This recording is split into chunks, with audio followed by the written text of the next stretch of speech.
Hey y'all, and welcome back to my channel. This is Keeping Up with Christy, and I'm Christy. On today's video, I'm going to be sharing with you a couple of recipes of what we had for dinner this week. It's going to be an Asian pork and broccoli served over noodles and chicken bog with a side of green beans.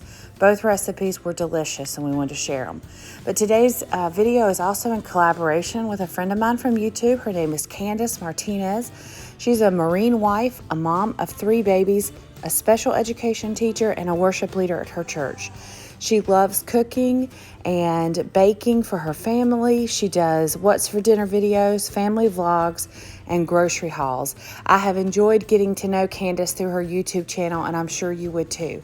So if you want to head over there, you can follow the link down below in the description box to go find her channel. If you follow her over there, then make sure that you let her know that you're there from Keeping Up with Christy's channel. And if you're new to my channel today because you heard about me through Kandice, thanks for stopping by. I hope that you like what you see. And if you do, give it a thumbs up and make sure you subscribe, hit the notification bell so you get notifications of when I post videos. And leave me a comment to say, hey, if you're new from her channel.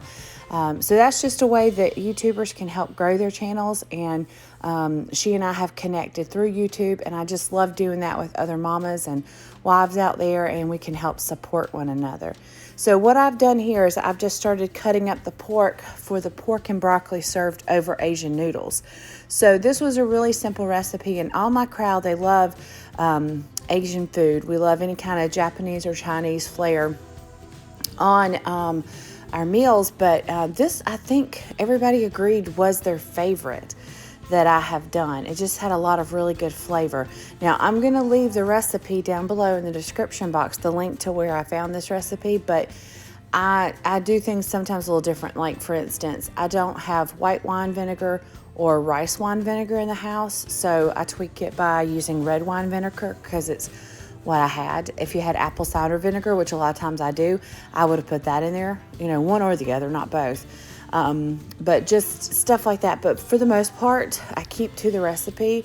Also, a thing that I change is I didn't go out and order in our Walmart order fresh ginger.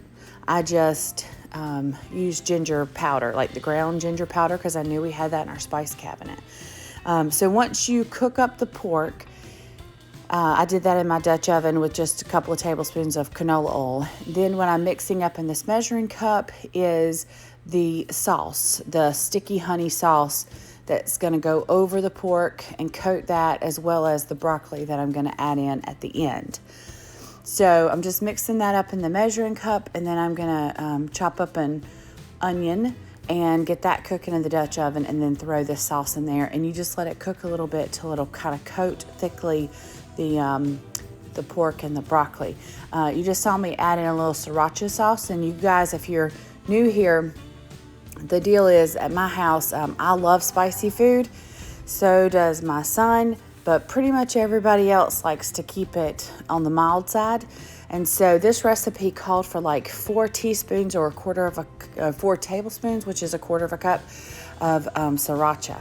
And I did like 2 teaspoons. So if you like it hot and spicy, add it in there. But I had to cut way back on that. And then what I can do is just add sriracha to my bowl at the table. So we usually have a tendency to do it that way. But you do you, and whoever you're cooking for, however y'all like it. So here I'm just throwing in the onions in the Dutch oven. Gonna get that going, and then throw in that sauce. Now, what I did not show, and this is because I have 2 burners going, and I had 2 pots going. On another burner on the stove, I've just got regular old spaghetti noodles getting boiled up. Just salt that water and get some pasta thrown in, because we were eating rice the next night, which is the next recipe you're going to see. So I didn't want to have rice back-to-back night, so I decided to do Asian noodles. And that's something a little different for our crowd. So this is the sauce that I'm making for Asian noodles. Again, this recipe will be linked down below in the description box. You'll see it listed as the pork and broccoli, and then you'll see it listed as the Asian noodles. So it's 2 separate dishes, and I'm just making up the sauce now for those. Again, some sriracha goes in those, but probably less than the recipe called for. So it's kind of, they take the same kind of ingredients, the soy sauce, the ginger, the garlic, little heat from the sriracha. This one also called for some red pepper flakes, and I cut way back on that too. I think it might have said to taste on that recipe. But anyway, you just get all that stirred up, and then once your noodles are cooked and drained, you just throw that sauce on top of your noodles. And then I think I added some parsley and green onions at the end. So we cooked our broccoli.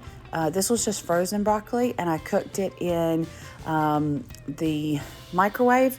And I added a little bit of salt here at the end, only because that broccoli wasn't seasoned with anything yet. And I knew it was going to get in there and mix with that sauce, but I thought it might need a little. So then we just take our noodles, put them in the bottom of the bowl, and add the pork and broccoli. It was a hit. Everybody loved it. So it's going on the rotation. Next morning, I was starting our dinner by boiling up 2 chickens. Now, I do Walmart pickup, especially since the virus has been going around. We were doing Walmart pickup most of the time anyway before the virus, but after it, we certainly, that's how we get our groceries.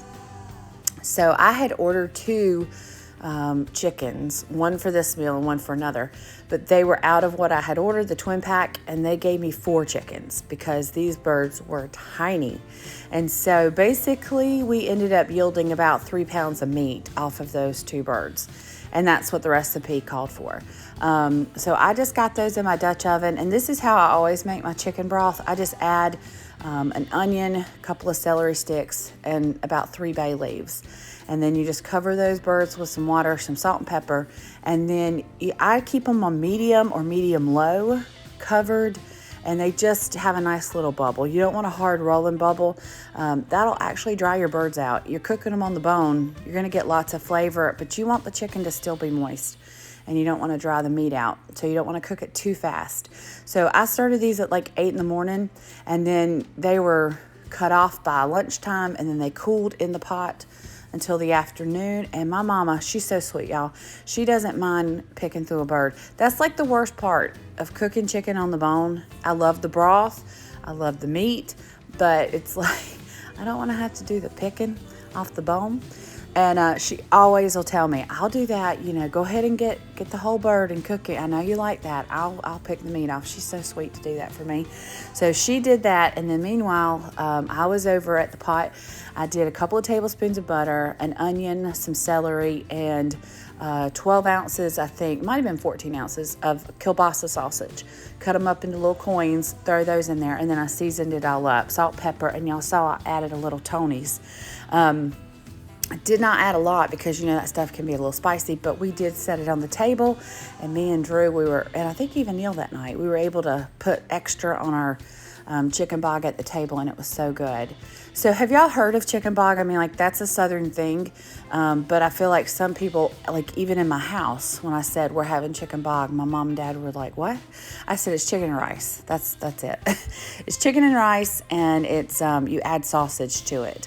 And so, and some people add shrimp, stuff like that, but it's a Southern thing.